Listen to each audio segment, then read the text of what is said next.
I think next time I should get permission from one of the refineries and we go through the process so that from the word go, from the gold as it is brought in from the mine, we go step by step on what processes it goes through and where the young people can easily tap into. We should be able to organize that because some of this is more understood physically than us speaking in words. It sounds like as if we are narrating a movie.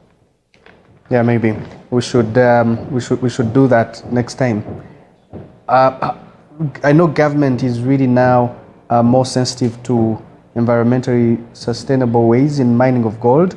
So what measures are being taken to prevent illegal mining activities, illegal gold mining?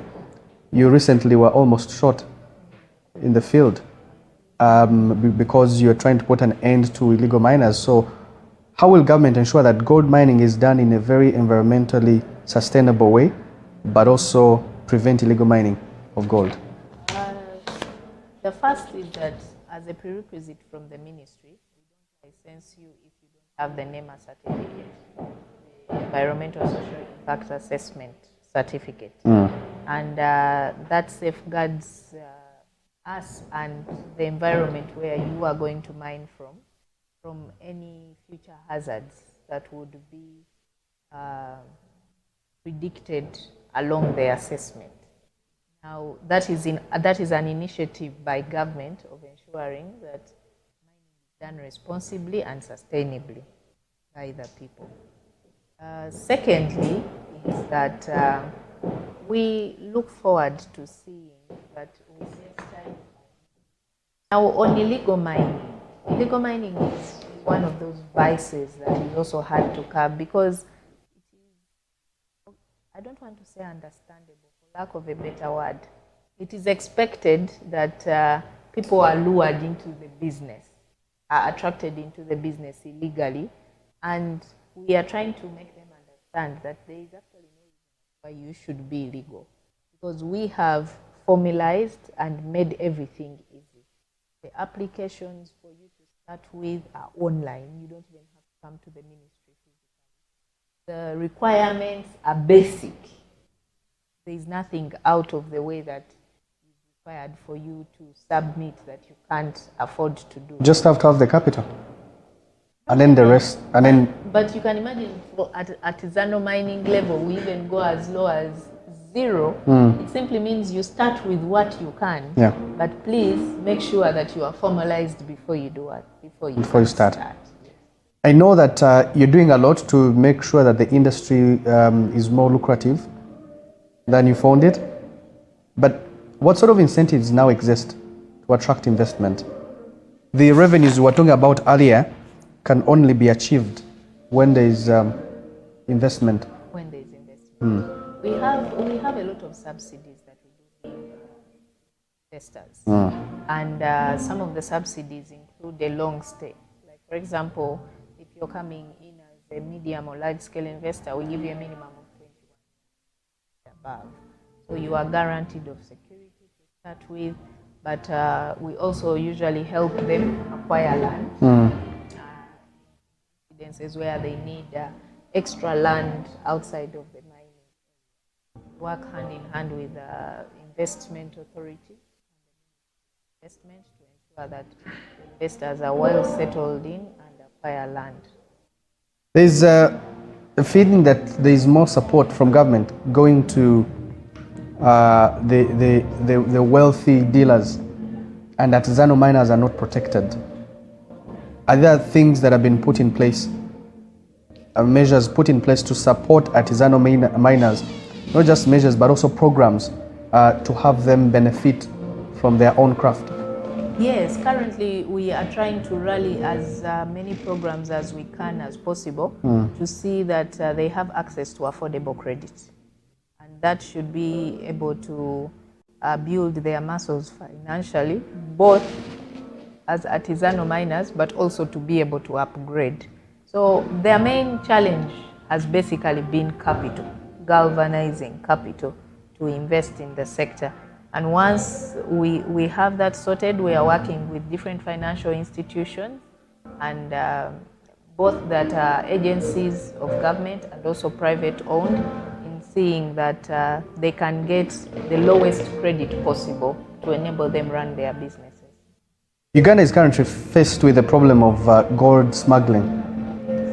Not every gold that is mined here is actually taxed. Are you aware of this? How big is the problem? And what is government strategy to ensure all gold exports are properly not just documented, but also taxed? We are aware of the illegal mining that is going in the country. Right now, I cannot give you an extent to which it is happening because we do not have a proper channel of gazetting to say that this is what we are losing, this is not what we are losing, because gold can be moved in any way, in any form. So unless it is passed through the official channels of exit and entry, which is the airport or official borders, via the porous borders, we would never know what we are losing. Now, one of the remedies we want to put in place is tightening our security at the borders to begin with, because that is where the problem is escalated from. We have very many porous borders that it's very easy for someone to move with gold in a suitcase and have it go to another country or any other mineral. We have seen people go out with wolfram, we see people go out with iron ore, and it is really becoming a problem. When we get done with tightening the security, we should be able also to track the movement of not just gold, but all minerals within the country. Because as you see, the transportation of minerals now is very amorphous. You can transport minerals in anything. A Benz, a motorcycle, a lorry, and nobody would ever know that you're actually moving minerals at that point. So we are looking at regulating the transportation. But most importantly, when we are done with strengthening our licensing system, we need to go back to the mines as well. There should be measurement gauges at the mines of what is being produced and let out daily, and that should be tallied. There's a feeling out there that there's not much transparency around the gold mining sector. Why do you think that feeling exists? Has that perception been created? And what are you going to do to ensure that there's more transparency and accountability in the gold industry? When I got into this sector, it was very discreet. Somehow, the mineral sector in general has been very, very secret, and that is why we are pushing out for more engaging conversations. That is why we need people to become normal with speaking about the minerals that we have in the country. That's why we want gold to become as common in talk as they talk about the prices of matoke and cassava. That, in the essence of it, will be able to solve the problem halfway. Secondly, we want to push for quarterly declarations of what we have made as a country, of what we have possibly lost, and how much more we could make if we venture into more investment. I think that feeling has been mostly deepened by the information that has always not been put out there to the public. So we want to engage the public more in terms of giving them information of what the country is doing in terms of the mineral sector, of what investments we have made and profits in terms of our gold trade, and what we look forward to making. I think that should be able to ease the mood a little bit. Yes. You have vulnerable groups participating in gold mining or the whole gold industry, like the youth that you do represent, and also the women. The women that you still do represent. What programs have been put in place, or do you plan to put in place, to support the two vulnerable groups so they can benefit from the industry and benefit their participation? The very first program we have done is categorization that umbrellas all of them. Because initially it was that the youth were only as good enough for as cheap labor. But now they can also venture into their own personal investments at different levels. Breaking it down for them gives them the avenue of you can start small and actually grow. Now, the women, on the other hand, have been the backbone of this sector. Women have been the greatest number of miners, smallest level to the biggest level. We do not have particular female investors that we can point out to say in terms of huge investment here, we have reached here, but we are pushing for their prioritization in terms of mining and seeing to it that every mining company, for instance, has categorization of women and youth in their administration, in high-ending jobs, but also negotiating better pay for them. One of the biggest challenges we have is that most of the complaints that have been coming in have been that, you see, these mining companies, they pay us pennies, and yet we put in hard work. So we look out for those and reach out to them and ensure that conducive for them, but also we make sure that they are not exploited. How much would the mining license for gold go for? A mining license? It is not for gold. We don't have categorization of that it is a license for gold. It is mineral license. Yes, the licensing process for artisanal mining to start with is 1 million shillings. Renewal is also around the same after a year. It's not a lot. I have a question here coming in from Jeremy. He says mining contributes 2.2% of the national GDP, according to data from the Uganda National Bureau of Statistics. Uganda Bureau of Statistics. Given the earning potential of the sector, why are mining licenses extremely expensive? They are not expensive. Like I said, every license has its fee attached to it in the ministry. For instance, if you came and applied today, the first license that you would be required to get would be an exploration license, to be able to go and have research proven that actually the deposits you're looking for are in that area. That is 1 million shillings. You can even get it in as fast as 2 hours' time. A mining license, on the other hand, depending on the category of where you fall, ranges from 1 to 5 million shillings. So they are not as expensive as we think. Okay, there's one more question here. What is the ministry's vision for Uganda's gold industry in the next 20 years? What do you need to put in place to achieve this vision? Question is repetitive. We had already discussed Yes, I that. think so. Yes, we had already discussed that, but just for emphasis, we look forward to boosting the contribution of the mining sector from the 2% that you just earlier mentioned to 10% or more in the next 10 years. To the GDP.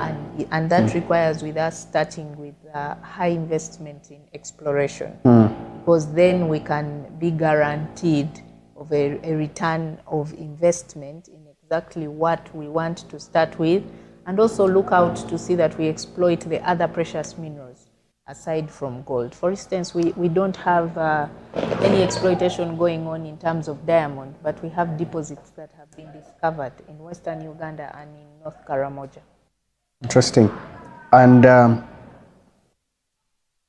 balancing the need for economic growth and the need to protect the rights of the local communities in where there are gold deposits, to ensure that they benefit from the mineral extraction. The need for the country to benefit in general. The local communities are already protected because, like I told you, it is a condition for every investor that before they go into full exploitation and exportation, they must have local community development agreements. And those facilitate the activities that they carry out in that area in terms of enhancing development. Now, the agreements are entirely initiated and suggested by the community. We do not take part in participating or in listing what they should do for the community. We rather enforce to ensure that what was put in the agreement is actually actualized. With gold exports soaring to over 455 million US dollars in just 1 month, and that was just May, gold has become the crown jewel of our economy. But the question is, how can ordinary Ugandans tap into the different opportunities, available opportunities in the gold value chain? Today on this channel, we're having a conversation with the leading voice of Uganda's mineral sector. Honorable Nyamutoro is the Minister of State for Mineral Development. Thank you for joining us. Thank you, Canary. You want to say hi to the viewers and listeners? My regards to everyone that is watching us from different parts of the country. Thank you for joining in today as we venture into a great discussion of the gold business in the country. Yeah. One of the most asked after minerals that I have received several questions since I got into office. Everybody's interested in gold. Everybody wants to know how best can they venture into the business, or how is the country benefiting. All right, and I'm sure there are so many opportunities out there. We'll be talking about them in just a bit. But first, where do we stand as a country? How many tons of gold does Uganda produce annually? Approximately right now, we can authoritatively say 2.5 tons monthly, and averagely 30 tons annually in terms of export. 30 tons, that if you're to convert that into, for example, the amount of money that Uganda is able to get, we know that gold is a very significant mineral to be driving Uganda's economy and development agenda. To convert that in terms of money, how much money are we looking at, for example, a quarter, how much we benefit, or even a year? On what position is it in our exports? It depends, because the price is not static. It varies from time and again, depending on the world market. Say, for instance, you could find a kilo of gold today going for 65,000, and then tomorrow it is 80, the other day it is 100. So the quarterly estimates would depend on the market price at the moment. But if we are looking at 2.5 tons a month, then we would be looking at about 10 million quarter. Let's look into gold's position in our exports. And all 10 million we are speaking in terms of dollars. Dollars, yes. When you look at other countries that do produce gold or export it, it looks like Uganda is still lagging behind. What are the challenges? Why do people think gold is only benefiting the wealthy? It is not true that gold is only benefiting the wealthy. I think one of the greatest hindrances we have as a country is that the mineral sector in general, not just gold, is highly capital intensive. So for you to be able to benefit from any mineral, most of the precious ones as gold, you really need to have a lot of capital, which many of our local citizens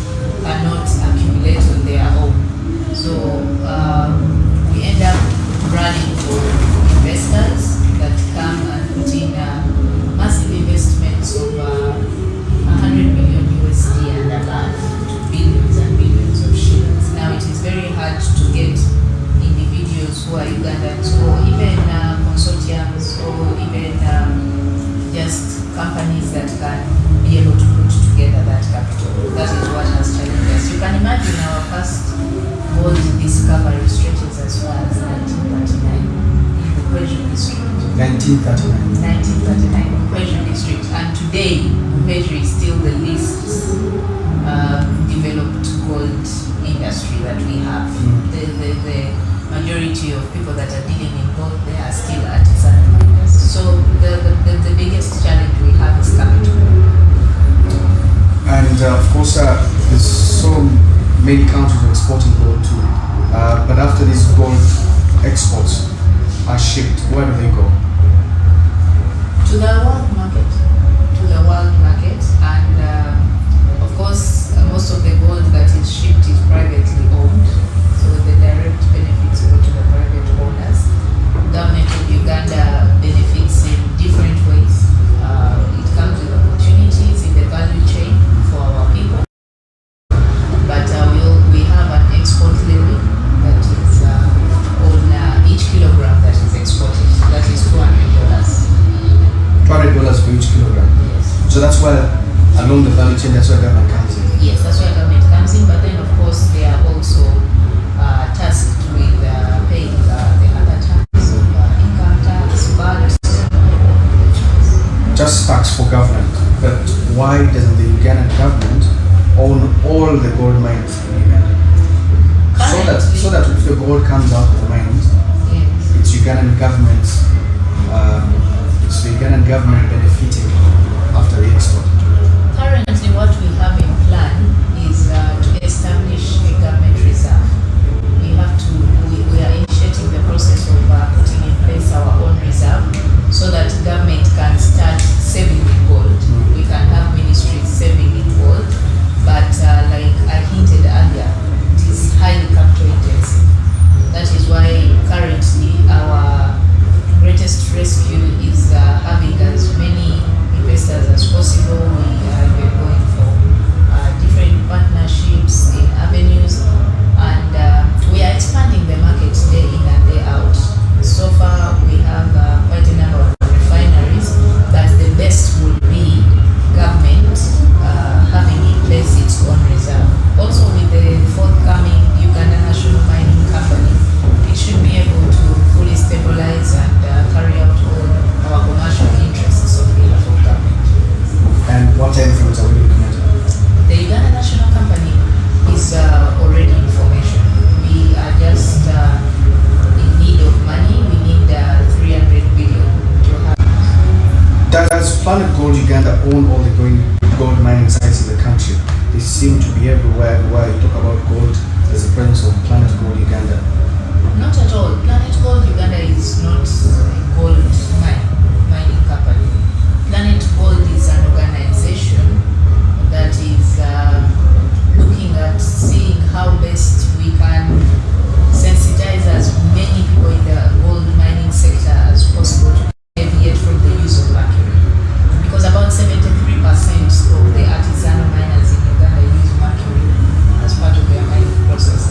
And all research has shown that this is hazardous to their health, and also it is not recommended anywhere in the world for mercury to be used. So Planet Gold is on that mission, and we are working hand in hand with them as a ministry to see that we stretch out to as many mines as possible to sensitize our people to do away with mercury and look at more sustainable and responsible ways of mining. It is quite hard because mercury seems to make the work easier for them, but it is not recommended. Why is Uganda still stuck in the old ways of mining gold that are below accepted standards? 73% these artisanal miners using mercury. That's a very, very big percentage. It is. Years later, even after the discovery of gold, why are we still stuck here? It's because the mining sector is quite limited. You are either into artisanal mining, the next step there is small scale mining, medium scale, and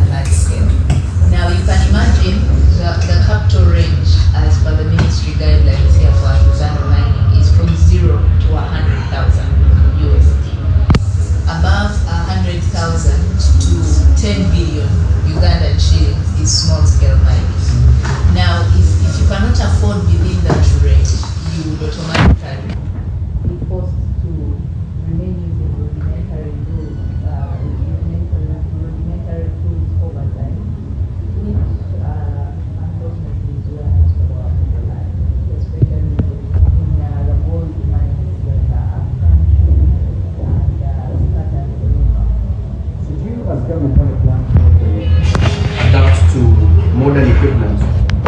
Yes, we do. We started by one protecting them as artisanal miners, and this comes with the artisanal mining regulations that we have put in place that recognize them first as legal miners, because initially they used to be termed as illegal.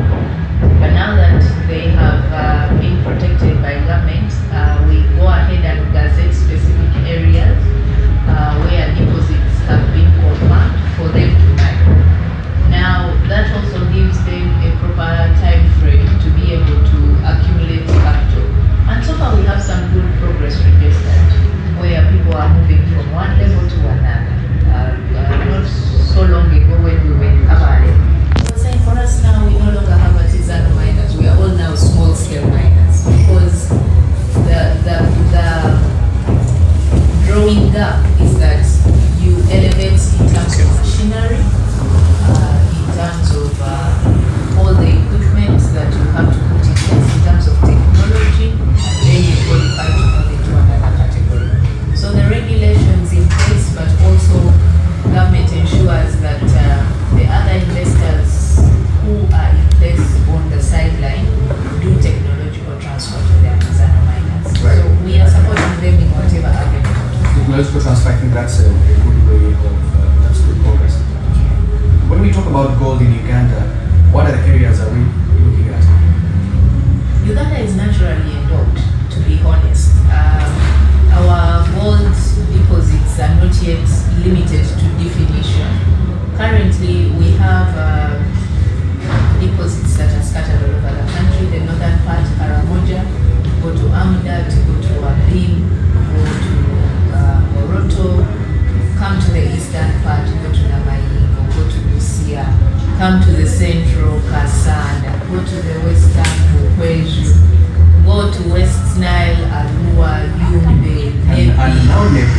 Yes. And now Nebi. We actually just had a gold rush recently, where gold was discovered in one of the sub-counties in Russia, and people were rushing to mine. We just had the same a few months ago in Abil. And you see, because of the geological occurrences, most of it is open casts. So it means you can wake up tomorrow in your village and you actually discover gold. Yes. So, when you look at Uganda and its position in the region, there is a perception, and some of it is true,